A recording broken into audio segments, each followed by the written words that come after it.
Welcome to the PowerShell Podcast, the podcast for PowerShell and the PowerShell community. Far more powerful than all the others. And now, here's your hosts, Jordan Hammond and Andrew Pla. Hey everybody, welcome to the PowerShell Podcast. I'm Ultra Mega Superstar host, Jordan, with mediocre co-host, Andrew Pla. I flipped it on you. Thank you. And I'm glad you did, because I was thinking earlier, like, how many times can someone say that they suck?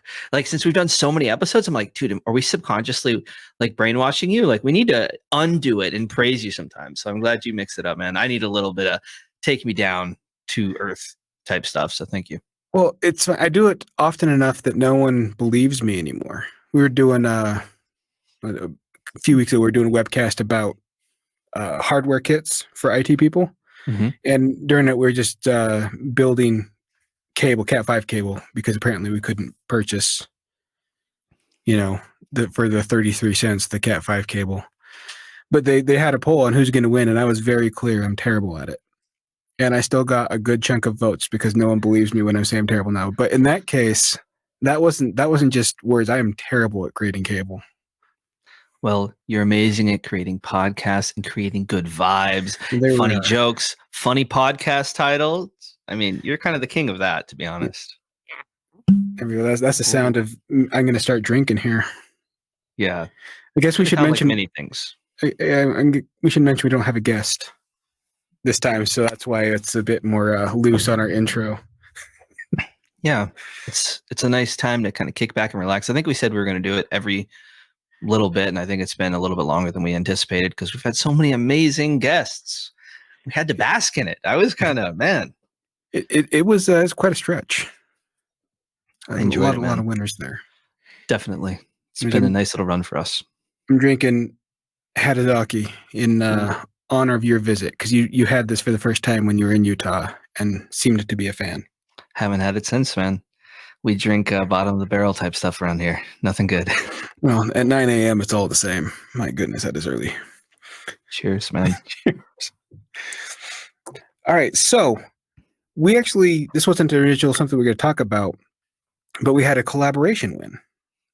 Yeah, like what happened there? A few hours ago. So we have a upcoming webcast, which I guess it will be like 4 days ago that we did this one when this episode goes live. But we were working with toast notifications in PowerShell.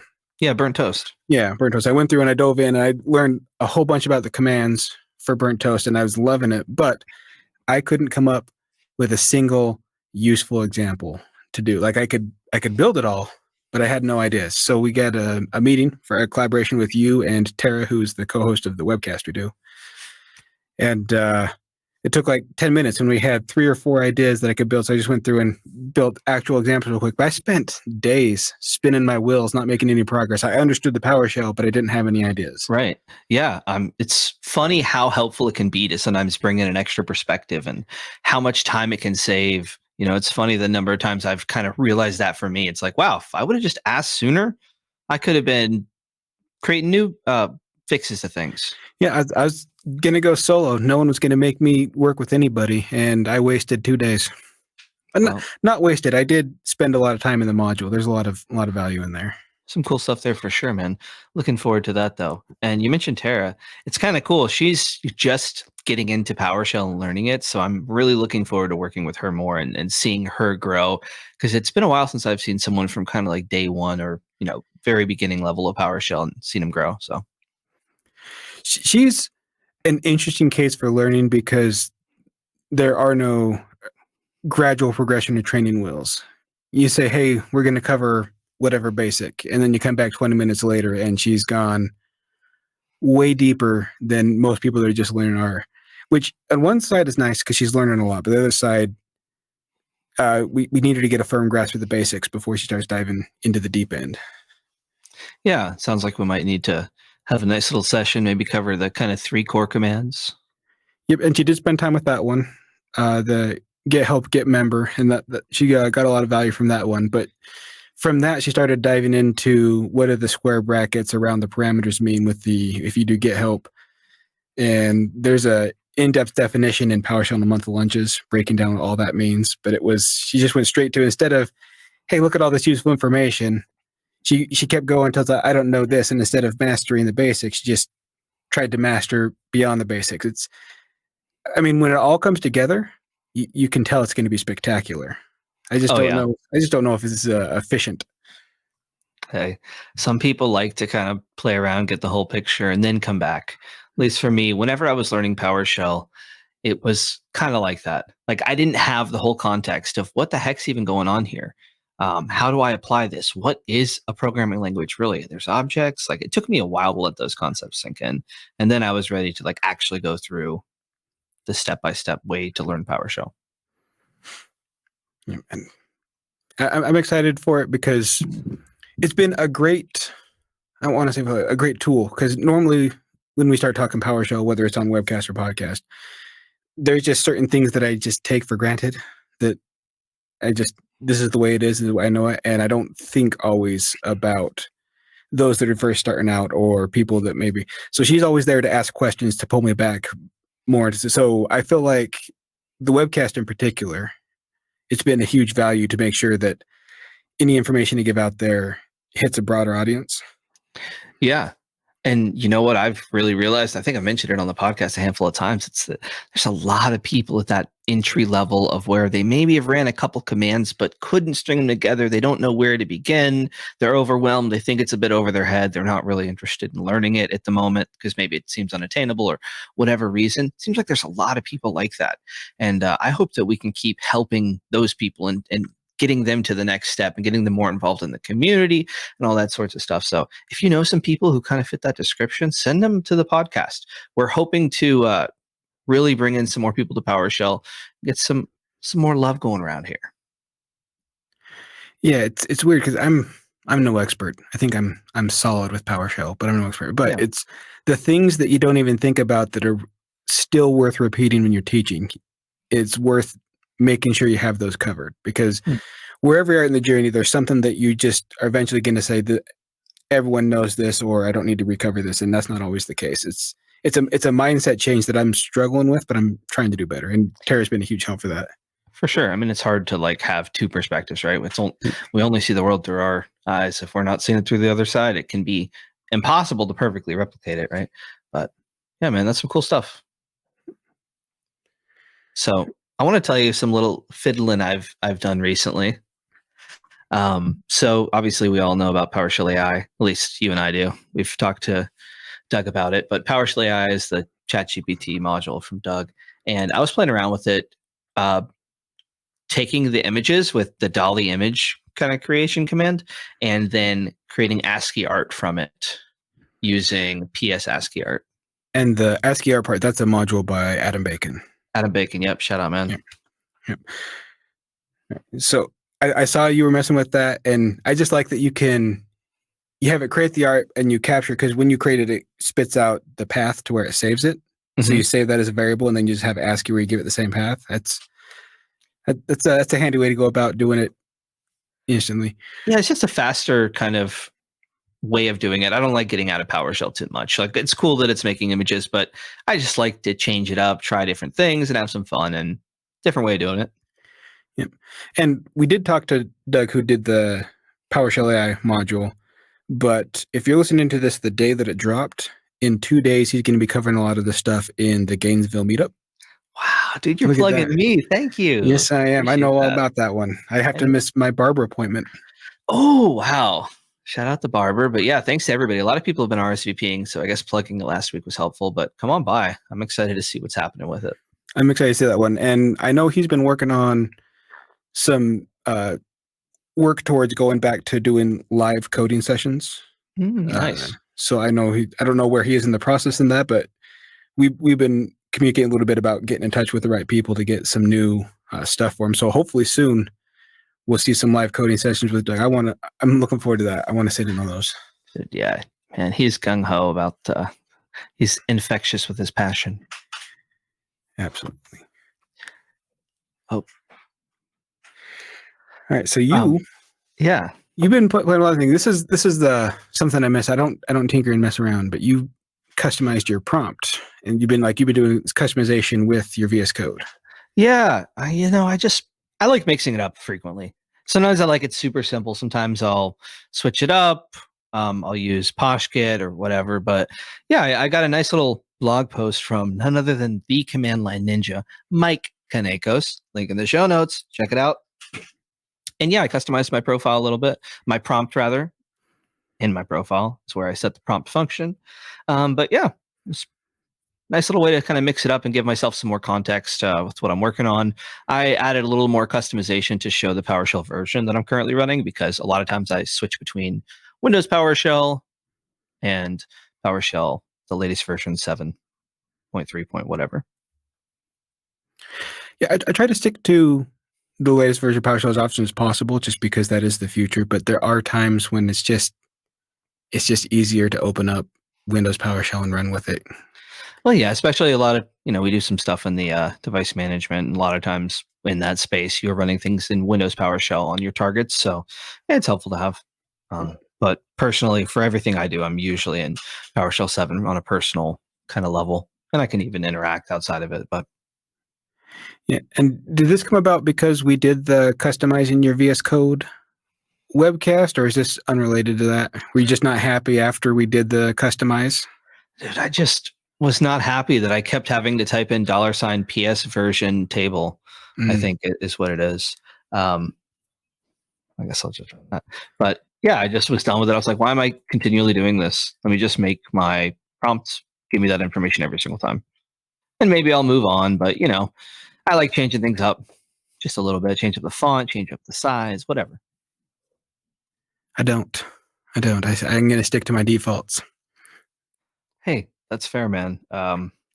Eventually you'll hopefully change. I keep telling myself that, but it's nice that you're so accepting of that's fair, because the anger when you saw my workspace, it's I don't think I've ever seen you angry. I've seen people say horrific things to your face and your demeanor doesn't change. You saw my workspace and I was afraid for my life. I've never seen you so filled with rage. I was disappointed in me, not you, man. I thought I would have done better at like showing you the light in the right way. But, I think we got some work ahead. At least for me, I got some goals for this year, that you don't know about them, but by the end of the year, I think you're going to have a couple more extensions that you're going to be using. Well, we'll see. I like my defaults. Yeah, but wouldn't it be cool if we collaborated on like VS Code Live Share, which is where we would like share kind of a interactive space where maybe I could let you run code, maybe not. I think when it comes to teaching Tara, we should check that out a little bit, the VS Code Live Share extension, and letting her watch us code, watching her code, because like you said earlier with collaboration, a lot of times we can get stuck on one issue for so long that we lose sight of the bigger picture. But when you have that pair coder or someone with you, especially if they know PowerShell in a way that you don't, and you can kind of help them, you can help them get unstuck and feel a lot better, get a lot more success. You can share the win with them. To me, I've had a ton of success with doing that kind of thing. And yeah, it might be a good opportunity to bring it to this team.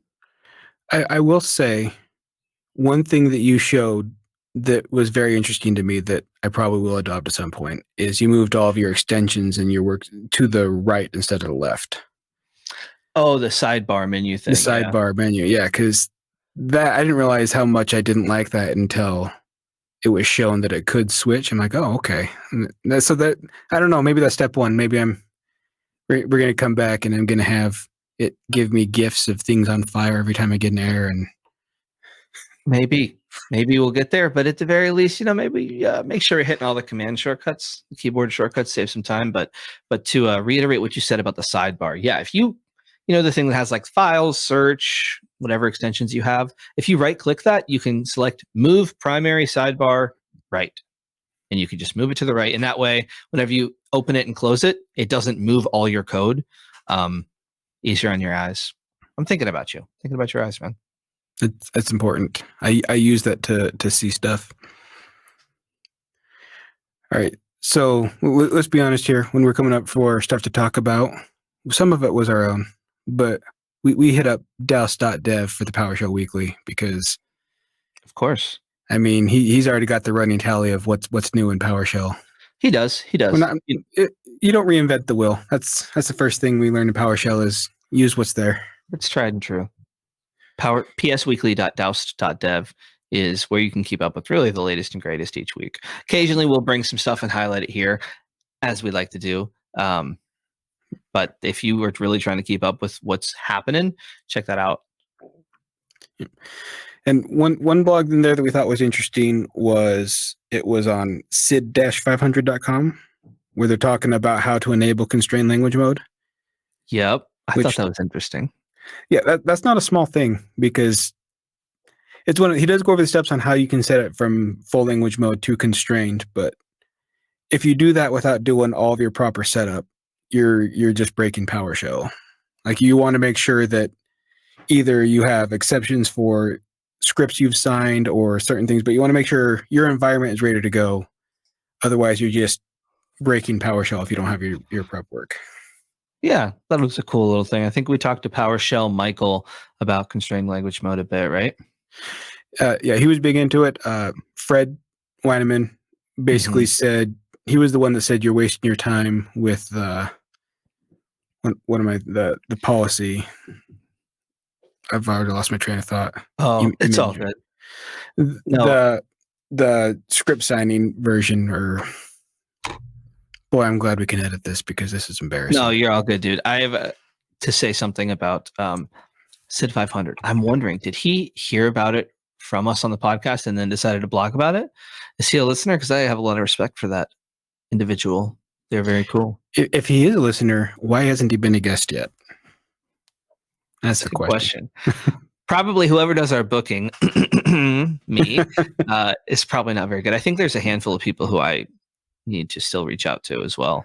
But execution policy was the word I couldn't remember. Oh, yeah, no worries. Yeah. Fred was saying execution policy isn't really security; it's constrained language mode. Compared with other things. So, and then basically everyone that's security focused talks a lot about constraint. Fernando Tomlinson was also, he mentioned it a lot.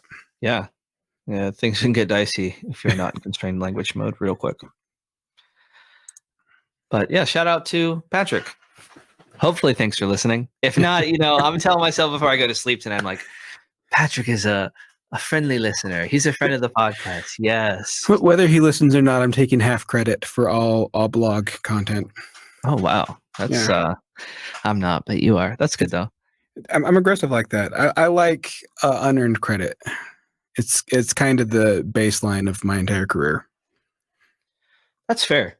But what about shared credit? What about open source? What about contributions? What about helping others? What about Christian Ritter at Blackbox Coder positing the question on Twitter that, does anybody know a good open source project or platform for projects where I can contribute to related to #PowerShell?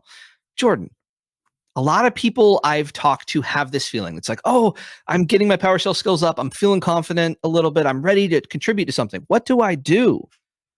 What do I do, Jordan? Do I do my own project? Should I contribute to PowerShell docs? Should I find a project that I use a lot and maybe reach out to the developer and say, yo, is there anything I can help with? Are there new features that need some assistance? Can I help with these issues? What do we do? I think it depends on how you're looking to contribute. If like the PowerShell docs, or if you have a blog you want to write, I know Sean Willer would love to hear from you. And he'll help you get everything up and running to get that information out. I think that's a big thing, right? If you want to take part in modules, I don't think there's a PowerShell module out there that's not going to appreciate help. They might not accept any of your the input you put in, depending on what it is, but no one that's put a module out there is going to be upset that someone is passionate enough about it to try to fix in any small part that they can. For sure. And at the very least, like we've talked about before, start a conversation. That's what open source is actually all about. Start a conversation about it. Check out the GitHub if there is a GitHub. Reach out to the developer. There are a lot of ways to kind of find your involvement, but I think that PowerShell Docs is a fantastic kind of starter way. For writing, yeah. And they'll also help you. I know Sean has mentioned for how to get that put into Git and everything like that part of the process. Sean will help with that part. So if you're not familiar with Git or you'd like some more experience, not only you're getting your blog out there, but you're also getting some top-notch help on how to properly get everything uploaded to Git. Definitely. And if you have questions about this, you're kind of stuck on this with yourself, maybe you don't know who to reach out to, want a second opinion, hit us up, PowerShellPDQ.com. We're happy to give you our opinion and advice. And if we maybe know the person that can maybe help you, we're happy to connect you. That's what we're all about here, is this community and kind of connecting people where we can. And I would say if blogs aren't your thing and you want to actually impact a module in some way, I mean, any module you're using regularly, what's your favorite module? We ask 3 favorite modules all the time. Either you'll notice something that's not working the way you expect or you want it different, go there and open up an issue. Or if you just want to contribute anyway, go to that one and find an open issue and see if you can tackle it. Yeah. And communicate, it's a great way to go about it. Also, just generally make sure you're conducting yourself kind of friendly. You want to be nice to people. This is kind of a professional working environment type thing. You definitely want to be friendly and not rude, which I know our listeners have no problem with. So love you guys and gals. Just delightful. So I want to highlight, though, that DBHX has some open issues, and Rob Sewell shared them. One thing I also want to comment on is if you know Pester, there's probably a ton of modules out there that could really use your help at writing some Pester tests for them to maybe make sure of certain things. Again, start a dialogue and see what's up. But good question, Christian. Yeah. I got another part you could help is if you notice like the description of a certain command, or if there could be more examples, just adding to the documentation for the module is also a huge win, because the better documentation, the better the adoption of the module. For sure. And the less time wasted, the more time that other people can develop other modules and make better things and make your life easier. And it's all this cool connected community. So do what you can to help out where you can.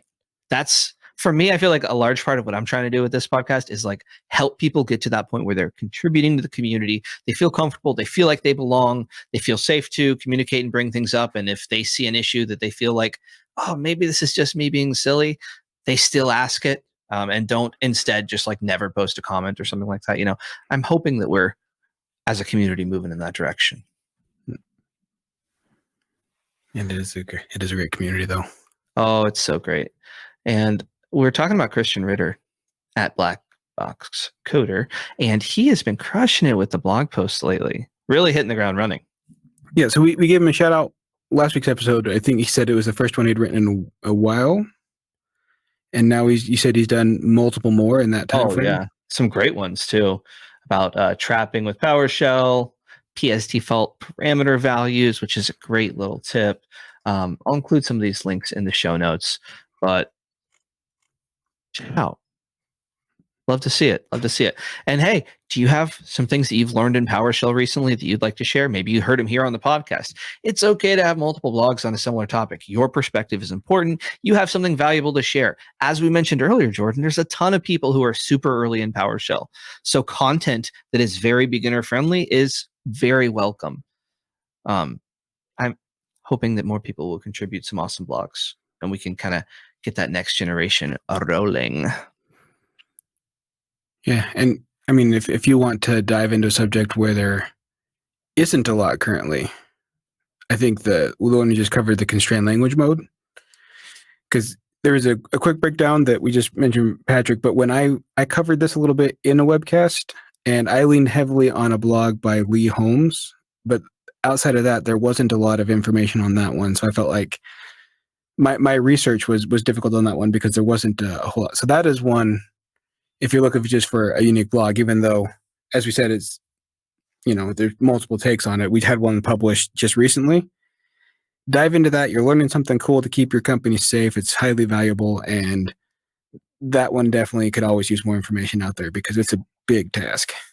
Yeah, that'd be great to see more blogs covering some of the security best practices and making that more of a prevalent set of best practices. Yeah, so now when it comes to it, you've got Lee Holmes and Patrick, so you can look at, but we could use a third one. We could use a third blog.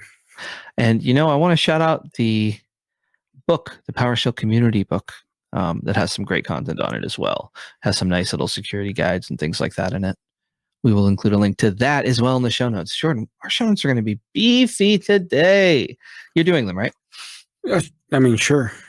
We need more links because we actually, people don't realize this, but we hate hate each other, so we can't keep a conversation going. We actually have to have a very structured list.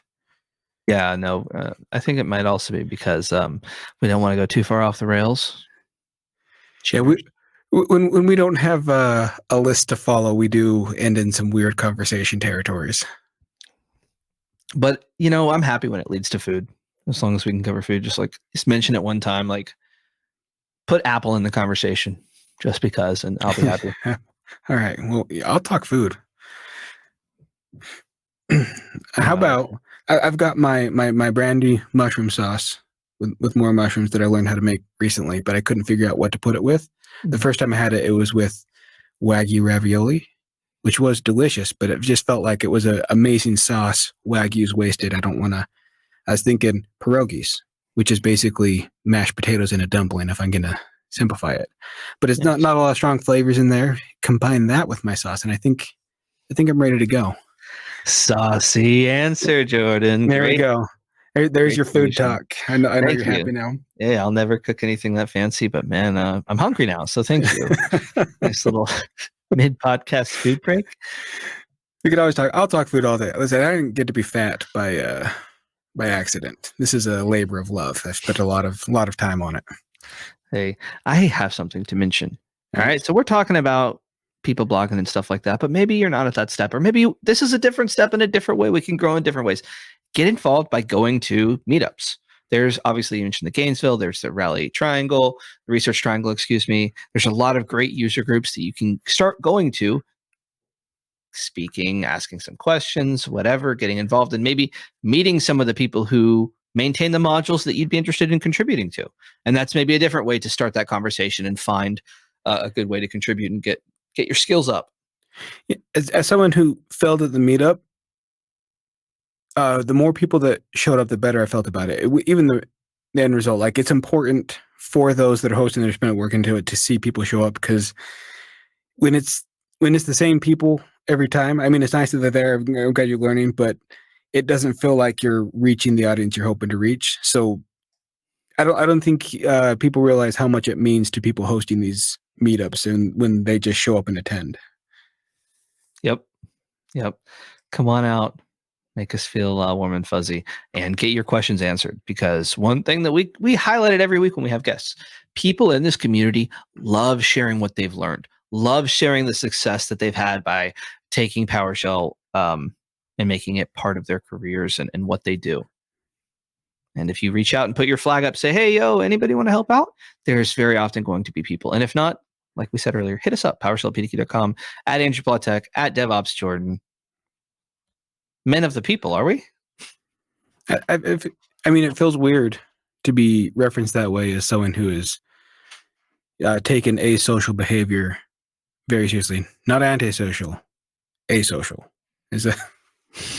Now you're using terms I'm not following.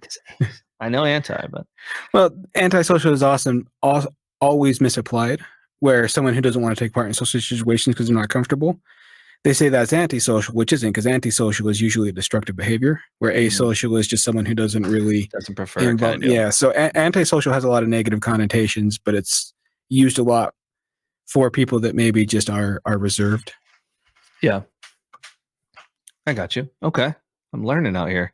And now you got food and vocabulary from me. You'll notice you didn't get any PowerShell from me. Well, PowerShell.org/calendar. See what meetups are coming out. See what's up. It's a great way. Our meetups are up there. There's some others. There's a way to add meetups and events that you have. I was on the calendar. Do you know what's not on the calendar? Is it something big, Jordan? What's Summit. not on the calendar? Oh, Summit is not on PowerShell.org's calendar right now. Oh. Well, I mean, it technically... It's 3 weeks away, so it seems to me that might be an important one to add. It might be. But hopefully there's still other meetups during that week for the people that aren't there, at least. But yeah, maybe you can submit it as a request. I think there's a submission form. Whoa, contributions. Get it, wait, Jordan? No, I talk about other people contributing. I don't actually predict. I thought we practice what we preach. What happened? All right, I'll do that. Or nothing? I'll start working on it live while I'm here. Oh, while I carry the show. Oh, yeah. What's new? Yeah, just the standard. No. I'm the one diddling away in the little shared document that we have, writing little nonsense. But also on the calendar, there is the PowerShell community call every third Thursday. Thursday. Wow. Say that 20 times. No, I don't think people would stick around. Third Thursday of every month. And is this just like a really fancy developers only kind of deal, or what is it? I don't know. I'm looking at adding something. No, I go to it a lot. I attend it frequently, and it's a community-oriented event. Sometimes they cover changes coming or issues or whatever, but there's also a community highlight time where people from the community, it's kind of like a user group almost. It's kind of similar to a user group, but it's really like everyone's encouraged. It's not only the top contributors to the PowerShell module, it's anyone at any phase. And we aren't the only ones who are all about helping people out in contribution. I'll say, I don't want to say all, but dang near almost all people in the community that I've run across are very interested in helping out people of all skill levels. So get involved. Come on out. Yeah, the podcast is a great example of that. We started this where it was just the two of us, where we want to talk about things we saw through the week. It's almost as a verbal version of Doust's work. I mean, we went and found some of our own stuff as well, but it was mostly just talk about how much we love the community. And within almost no time, the community people in there started reaching out to us like, hey, I'd like to talk. And just we've had guest after guest now. It changed the entire scope of the podcast from the two of us talking. I mean, I understand that's what we're doing this time, but we do it occasionally now instead of every week, to having guests and unique perspectives for PowerShell, just because the community wanted to be involved in something, which, I don't know, it made our lives easier. And I think the podcast is better for it. Yep. Agreed. Great community we're a part of here. It's pretty fortunate. But yeah, check out the PowerShell community call and any PowerShell meetups. Always a great decision for your career. Networking, learning, all that good stuff. Now, Jordan, we have some exciting stuff here now, dude. We kind of saved, at least for me, it's more exciting to me. This is the big news. Because I like fancy stuff. Can we talk about if maybe we have some new artwork to talk about? Anything fancy and glowy? We do have a new logo. We have heard your calls of, well, everyone agreed that I should be up front on the logo. Me first, Andrew second. We actually have a new logo that is wonderful. I'm actually looking for the name now because I really don't want to butcher it. Marissa here at PDQ went through and built us a customized logo. It doesn't have either of our faces, which I think our listeners can appreciate. Like a real logo should. So yeah, we're moving. Although I do miss top billing, which I earned with excellence and awesomeness. You did, man. You did. You are awesome. So I believe by the time it's live, we've already updated it on Podbean. I don't know if it's gone everywhere yet. We're working on it. It's a work in progress, but the logo is going to start popping up everywhere. We're working on stickers, man. I'm excited for that. Everyone needs stickers. Dude, what's up with stickers? There's something magical about just like peeling them and sticking them. It's like, oh, this is not graffiti, but I kind of feel a little like I just disturbed a clean surface with something that I care about and I'm connected to it. Maybe it's art. I don't know. I like it. Well, last year at Summit, and you didn't prep me for this. I feel like you let me down. You brought stickers of your own face. And yeah, those were a huge, like everyone that had stickers was a instant champion.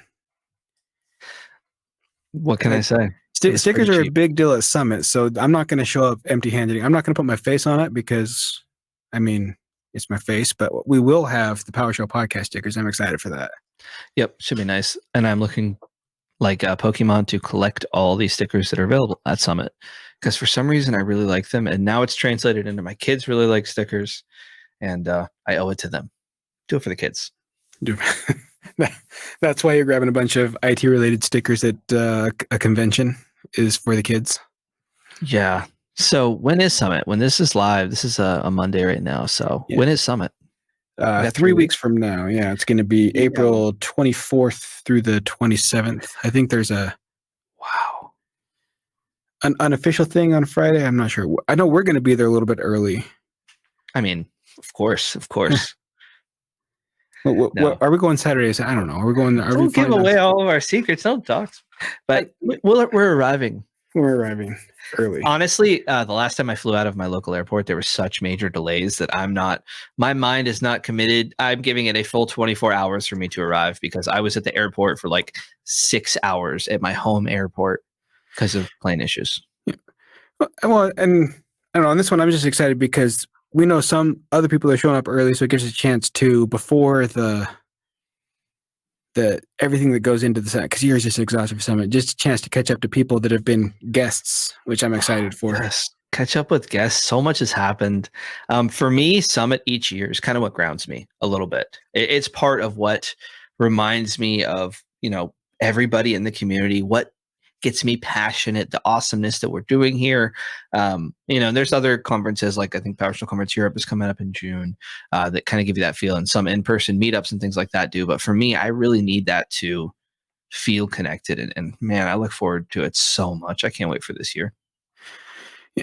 One thing I noticed at the summit is there's been a big effort on no one will accept I'm just introverted.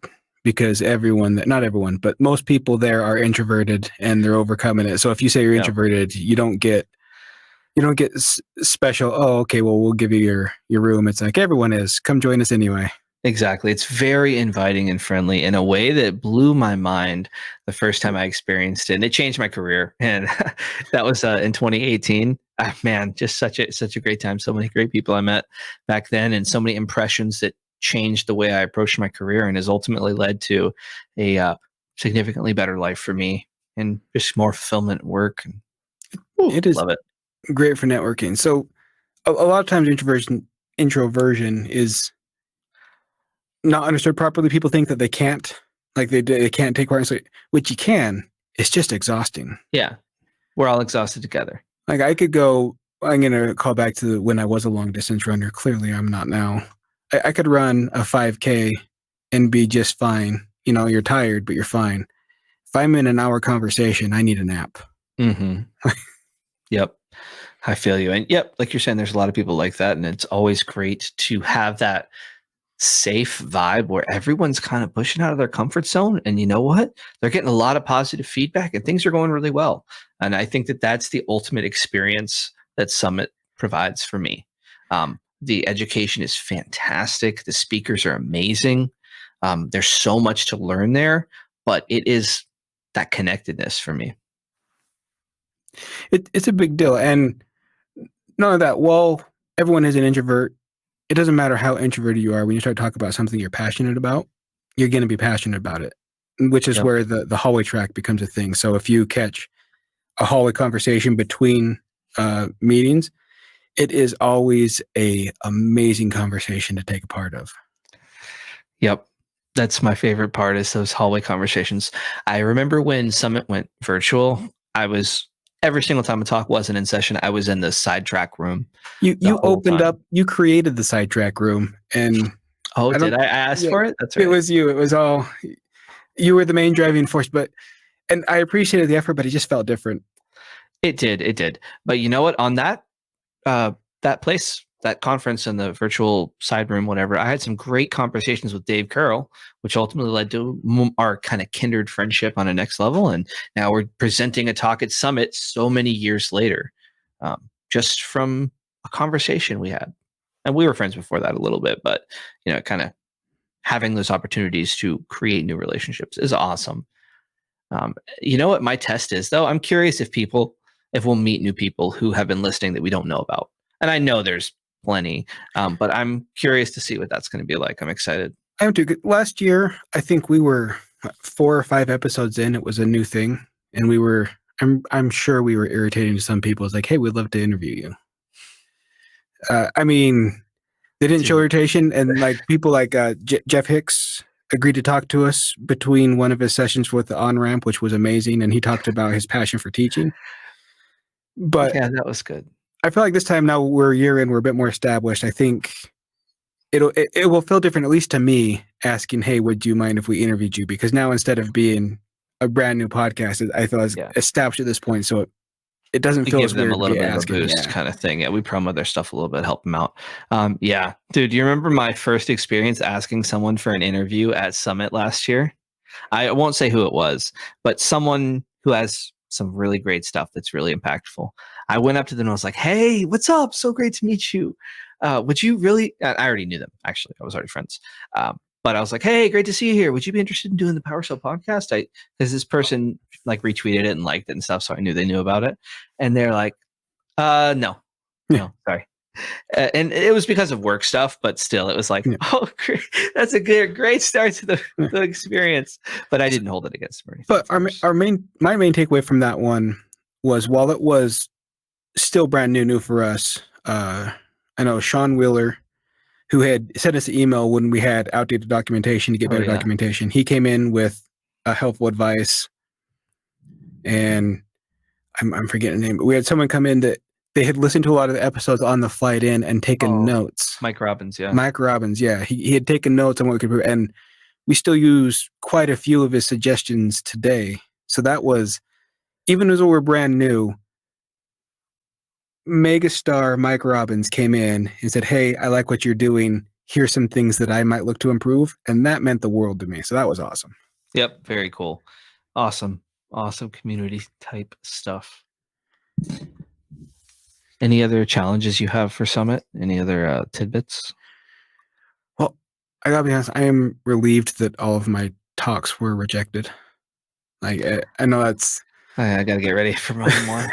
I know that sounds bad. Like, I was looking forward to giving a talk, but the stress of thinking about having to put a talk together at this point, it gets me. So now that it has, like, I was bummed they got rejected, but I'm thrilled now. Dude, I feel you so hard on that. I am in the position and mindset of like, okay, I'm just gonna have fun. I know my PowerShell. I know how to figure things out. I've put together my presentation. It's going to go how it's going to go. It's all groovy. Trying to practice what we preach about, understanding that mistakes happen live. Otherwise, it's all good. You don't have to be perfect, but do your preparation and get things on point and then deliver your best. That's kind of what I'm going for. But I have to remind myself that sometimes it's like, oh, this isn't bigger. This isn't the biggest thing you've ever done in your whole life. This isn't like going to decide if you're a good person or a bad person. It's, you're all good. You are who you are. If you're consistent and are yourself, you'll be all right long term. And I remind myself of that because I forget. So anytime like self-doubt questions come up, I get renewed jealousy of Chrissy Lemire, because when we talk to her approach to handling whether or not she felt like she was an expert or not, and the way she just rolls with it and she's comfortable with what she knows, and that's good enough. Yeah. I'm jealous of that, because that would be a wonderful place to be. I mean, yeah, my impression was that she put a lot of effort into getting to a place to have that wisdom. I don't think she was able to just, snap fingers and make it happen. No, I mean, it also helps when your work that you've done in PowerShell is universally agreed upon that the greatest thing that ever happened in the history of everything. That's some good feedback for sure. That probably makes it a bit easier. It's like, okay, I'm good enough. But still, as you move up in the world, or as whatever you perceive the world or the ladder, you compare yourself to different people, right? You don't compare yourself. At least oftentimes our instinct is not to compare ourselves to previous version of ourselves. It's to compare ourselves to other people at a similar level. And it can just be a soul-sucking experience if you fall into that, which seems like such a human thing to fall into. You have to kind of be aware of it. What I need to do is I need to get just the snippet of her talking about the way she handles imposter syndrome, and just every time I have it, just have that ready to play. Dude, clip it and post it on your Twitter, right? Clip it from the YouTube and post it on Twitter, and we'll. That's a fantastic live on forever in your heart. We got a lot of feedback on imposter syndrome because it's prevalent, but I don't. Are you a human? Hello. I mean, maybe it was just me that none of them rang quite so good on how to absorb it and get past it the way Chrissy put it. So I should put it out there, because maybe it doesn't work that way for everyone else, but I don't know. It was a great message. Yeah. And you know what? Imagine being in the position where everyone perceives you as amazing and perfect, because no one is. So I'm confident that will never happen for me. Well, I'm just saying. We're all human. All the amazing guests we talk to, they're still people. They still got flaws. They still got things they're working on. As we all do, strengths and weaknesses, right? But we have some of the best listeners in the world. I say that. If you're in PowerShell, you're listening to us, you're at the right place. Absolutely. Now, I know we mentioned PowerShell Conference EU, but they've been tweeting a bunch about their talks and their tracks and stuff like that. And oh my gosh, I've been blown away. They got some really good quality stuff coming out there. So if you are in Europe, definitely attend if you can. Which we're going back to imposter syndrome. I saw Jeff Hicks at ConfEU is giving a similar talk to you're giving at PowerShell Summit. No pressure, but I will do a side-by-side comparison. Yeah. That's I need to make sure I do a good job. But yeah, that's going to be a fun one. I wish I could go to Europe and see, but hopefully they'll be on YouTube. And yeah, Jeff, crush it, man. Excited for you. Yeah, also, we're going to see him in Summit, so it should be fun. We'll see him at Summit there, and I'm looking forward to the EU talks being published on YouTube. Even though I can't attend, there's a lot of talks I've seen come through that I really want to watch. I got you, man. So earlier we were talking about collaboration and kind of teaching new people PowerShell and stuff like that. And recently I switched teams at work. I'm on your team now. But my old team, I did a bunch of PowerShell stuff and kind of did some cool stuff with some automation. And since I've left, but while I was doing that, I also had a handful of people I was regularly kind of interacting with, helping them with what they were working on, maybe providing a little bit of guidance and such. And since I've been gone, it's been so heartwarming to see how they've taken my existing stuff and taken it to the next level and added new automation and great documentation. And it's really cool to see. I don't know, it just feels so efficient to like contribute PowerShell to a team. And when you leave that team, still have it be okay. It's not like they're freaking out, calling me up, hey, everything's on fire. No, they're able to figure it out. And I just love doing work in that kind of efficient way where you're leaving things actually better off. At least I feel that way. Yeah, and your team that you left is there's a lot of PowerShell knowledge in there as well, which is you kind of go. But I do remember we were a scattered. We all did some version of PowerShell, but then it was together, and you built like what did you call it, a guild where we'd meet regularly and talk about things, which that was a big help. It just helped get it unified. Well, that's the thing, man, with PowerShell. So many people can figure it out enough to run commands. If you have some kind of background in programming or like running commands, even in general, you can kind of piece things together a little bit, maybe some Googling skills, whatever. But when it comes to actually developing solutions, modules, like kind of the best way of doing things, it can be confusing in the beginning. And without collaboration, it can lead people can sometimes maybe not go through with it depending on where their comfort and skill level is and access to resource materials and what they're looking at. But if you combine that with someone else, they're able to greatly cut down those obstacles, help you with your first module, help you understand the PSM one, the PSD one, whatever. And so they can just kind of focus on the wins and getting the core aspects of things going. And over time, getting to where they need to be. But yeah, I definitely see that there's a lot of people that know how to write a script, but when it comes to modules and like actually the best way of maybe a controller script combined with the module, the tool making aspect of things is maybe a little lacking. And that's where an advanced level PowerSheller can. You're stepping on my common parameters here. Oh no, with common parameters? Well, we modified them. You had me drinking. I have to go to the bathroom so bad, but I'm here, man. All right. So normally we'd have the same 3 questions for common parameters, but I think we've answered them over the time. So Jeff Hicks sent us questions to ask each other. We're going to use those for this week's common parameters. That's what you say. If you got to run, we can cut out this bit of audio. And we're not cutting anything, man. Okay. You'll see me squirm and suffer. But I wanted to say, man, you're not skipping these because we've done them before. You're skipping them because you're scared. But that's all right. Go ahead. Yeah, those ones were too difficult. So we've gone with the easy mode that Jeff Hicks sent us. As long as we're going easy mode, I'm fine with that. All right. So first one, what was the hardest thing to learn in PowerShell and how did you do it? Wow. You should ask me this and let me prep for this. Hardest thing to learn in PowerShell was probably the pipeline and objects for me.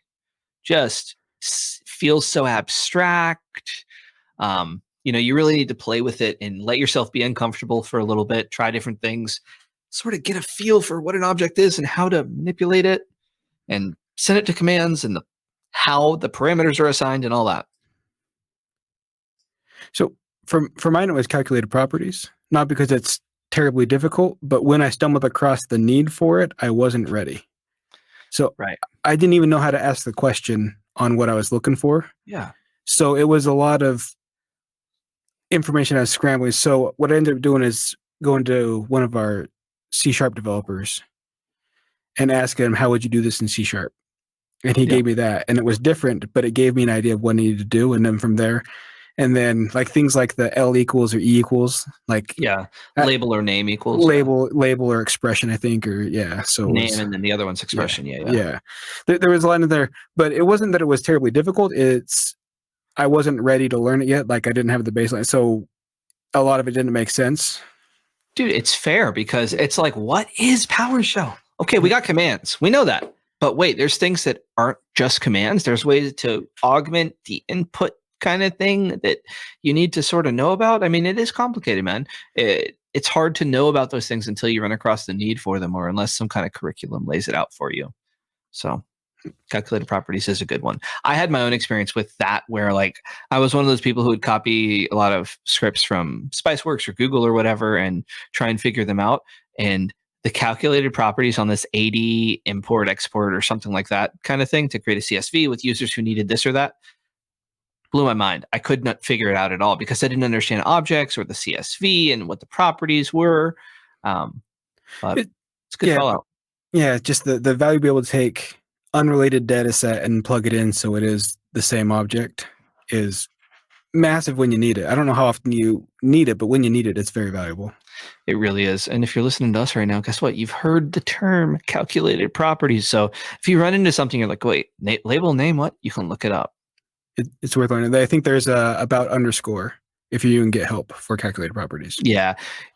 Those about underscore. So get help about underscore star, if you want to see all of them, is a great way to learn about the concepts and some other things, like I said earlier, other than just the commands, right? Because there is more to it. Yeah. So about underscore means it's going to be covering a concept where otherwise it would be a command, but it definitely unlocks more of the get help potential by using that. Yep. All right. Second common parameter. Are you ready?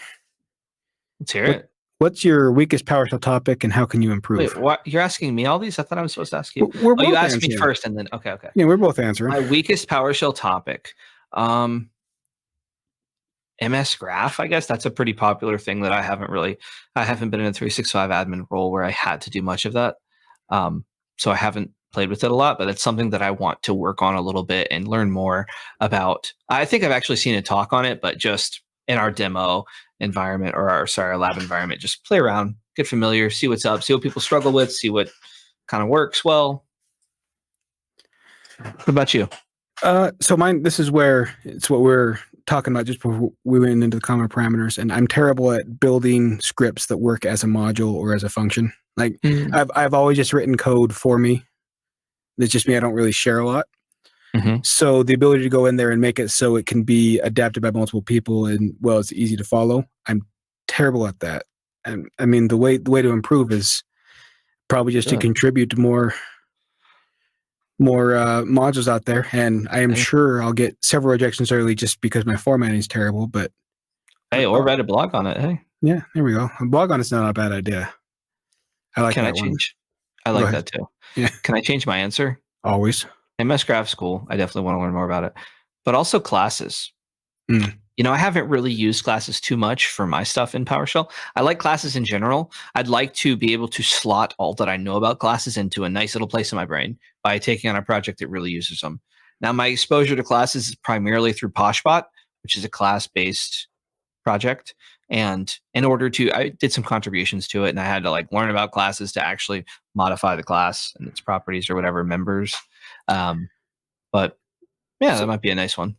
That's the lost episode of the podcast with Dakota. The sound was corrupted and we lost it, but he went into calling unexpected .NET classes or finding them. He went pretty deep into it, and we need to get him back. Yeah, because it was a fantastic. I always thought he was a developer that moved over to PowerShell just based on the way that he was always calling unexpected classes, like finding the class that he would need in .NET to do more with PowerShell. Mm-hmm. It just turns out that's just the way his brain works. He's not a developer. He just went out and found when he needed because that's who he is. Cool guy. Love him. All right, you ready for the the last of the common parameters? Are you ready for the last of the PowerShell parameters? I should say. Honestly, no. I'm gonna wing this one. This is the first time reading the question. Ooh. What's your next PowerShell topic you want to learn? Why? And what is your learning plan? Okay, well, we kind of covered it. I don't know if I have a learning plan for the classes thing. Maybe I'll look for a use case with it. I don't know. I don't really have a learning plan for it at this moment. Probably work on a module with it. I think that, I don't know if there's a PS koans for it, but maybe also work through some PS koans. What about you? This is an area I'm very weak. I don't seek out things to learn, which seems like a terrible thing to say. Like when I need something, I'll learn it then, which is not ideal. So even more than a learning plan, I need to come up with something that I should learn in PowerShell and just make it a focus and learn it. Right. Throw something at me, Andrew. I'll go learn it. Constrained language mode. Okay. You kind of already mentioned that you learned about it a little bit, but hey, hit it up. Okay. Yeah, and I did a brief thing on how to set it up, but I'll go through and I will learn about how to properly set up your environment to make sure your scripts don't break when it's enabled. That's a good, great way to really solidify the knowledge that you kind of already know, but by blogging about it or really producing something, you'll really solidify it. Teaching others is the best way to learn. That's what I'll learn next. And I don't know if this is a good learning plan, but what I'm going to do is implement it in our lab and tinker with it till it works the way I want. Nice. Sounds pretty awesome. All right. That's it. That's the common parameters. Or was there, do you have a fourth one? I got one for you. Wait. Okay. Let me bring some heat here. Let me bring the smoke. Thank you to Jeff Hicks for these awesome questions. So this actually goes credit to him. But other than the Month of Lunches books, what book or blogs would you recommend to a PowerShell beginner? So blogs, I mean, we covered it a couple times, but the PowerShell Weekly, just because that's nothing in particular, like a singular focus, but whatever information is going out there in the week for PowerShell, it's a good way to keep up to date of what's common. And then Modern IT Automation with PowerShell, the one we just covered a couple of weeks ago with PowerShell Michael. That one is, I'll be honest, you had PDQ buy the book for you, but they shipped it here, and I'm tempted to read it before I let them send it out to you because that one... Thanks for that. Yeah, I've been waiting for about 2 weeks now, so I'd love to send it on. No, I mean, we'll think about it, but I'm holding it up because let's get another copy. I suppose I could do that too. Oh, well, you want me to just support the people that work so hard on it now?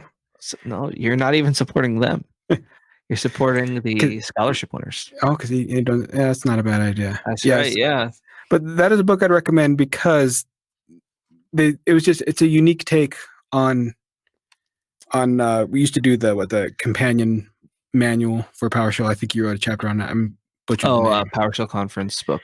PowerShell conference. It's kind of an updated take on that, where it's more of an instructional learning as a takeaway. It's like a guide kind of thing. Yeah. So that one, especially if you're ready to think next step, that'd be a book I recommend. For sure. And thank you for stealing both of my answers, Jordan. Don't you dare put this one back on me.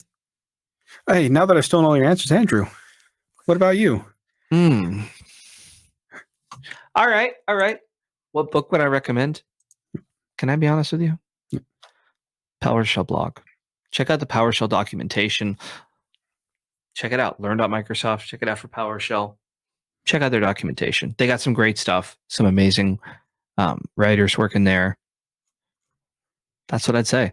Books are amazing. Find one maybe that works for you if that's your approach. But I think that the docs of PowerShell are underutilized. Take advantage of them. Absolutely. Read the examples. Browse it. That is a great answer. And we took it to the next level, man. We talked about also contributing earlier. If you have interest in contributing to that area, if you look at last year's Summit talks, there's one by Sean Wheeler and Mag Robbins where they do a really good breakdown on what they're looking for when you're doing a submission. It'll be 40 minutes to an hour. Listen to them, and they'll give you a great baseline for if you want to contribute. Definitely. Learn.Microsoft.com / whatever your language code is and / PowerShell. Check it out. It'll be in the show notes. They have everything. They have the PowerShell Discord, the user groups, Stack Overflow, documentation. Go there to get started. There's some great resources. And if you get stuck, Jordan, where can they hit us up? If they get stuck, they're running into some problems. Who are those friendly podcast hosts that will give them that guiding vision? Well, if it's any indicator how often I use Twitter, I don't know my own Twitter handle, but you can reach us at PowerShell@pdq.com for email. That's a great way. You're at DevOps Jordan. That makes sense. Okay. Not a big Twitterer. That's okay. I'm also on Mastodon. So you can find us around. I think you're on LinkedIn too, right? I mean, you're everywhere. Just find us. We're on Discord. Are you on the PowerShell Discord, Jordan? I don't think I am. I probably should be, huh? Get on there. Let people and make sure your profile's open to DMs so you can get spammed by bots and people who don't know you yet. So okay. All right, I'll do that then, because I talk about trying to be more available in the community, but there's no actions to follow up my words yet. Can I do something real quick? Can I turn this on our awesome listeners? If you're listening to this right now, what book would you recommend? What resource would you recommend to beginners? When someone comes up to you and you hear that they're new to PowerShell, where do you tell them to go? Let us know in the comments, and maybe on the next episode, we'll kind of include some links, or next episode we do together as a duo cast. We can give people some different perspectives and different looks and hear what works for you. Like we said earlier, Jordan, collaboration, different perspectives. It's always great. Let's embrace it. Let us know in the comments of YouTube if you're watching, or whatever. If you got some kind of other way of commenting, do that. I like it. And we're going to, you know what? This was a shill. It's just, you know how I do it. It's just a natural shill is what happened there. There's no hype. There's no nothing. It's just boom, shilled, nailed it. I did you a favor. I knew you didn't have a really long one prepared, and I didn't want to blush live on camera with all these people watching. I always joke that eventually I'm going to go mean-spirited with it. I'm going to stop hyping it up and just go real mean. Seeing how I can muster a smile with the awful things you say about me, and we'll just have your whole thing muted, and you'll just see me tear up, and I have to still deliver it. It'll be oddly personal, like no one will understand the references. Right, yeah. You'll break me. Thanks. All right, well, thanks everyone for tuning in. We love doing the dual cast. Next week we'll go back to having a guest. We don't even have a guest lined up yet, but yes, we do. We do? Oh, we do have a guest. Yeah, but don't say it because you never know how things go. I'm gonna let it go. The life of a weekly podcast, right? Jordan, our guests this week were phenomenal. Shout out to our lovely guests. Wow, all two of them. Yeah, I can say that I think the guests this week were pretty great. High five all around, and handsome. Strong. Yeah. You lost me, but we're doing good until then. Mentally. When it comes to PowerShell, we're mentally strong. All right. Are we actually going to wrap this up, or are we just going to keep on? I think we should wrap it up. All right. Hey, everybody. Thanks for tuning in for the PowerShell Podcast. It's been Jordan and Andrew. Thanks for listening to the PowerShell Podcast with your hosts, Jordan Hammond and Andrew Pla. He's a troublemaker. He's a rabble-rouser. The PowerShell Podcast is a production of PDQ.com, making device management simple, secure, and pretty damn quick.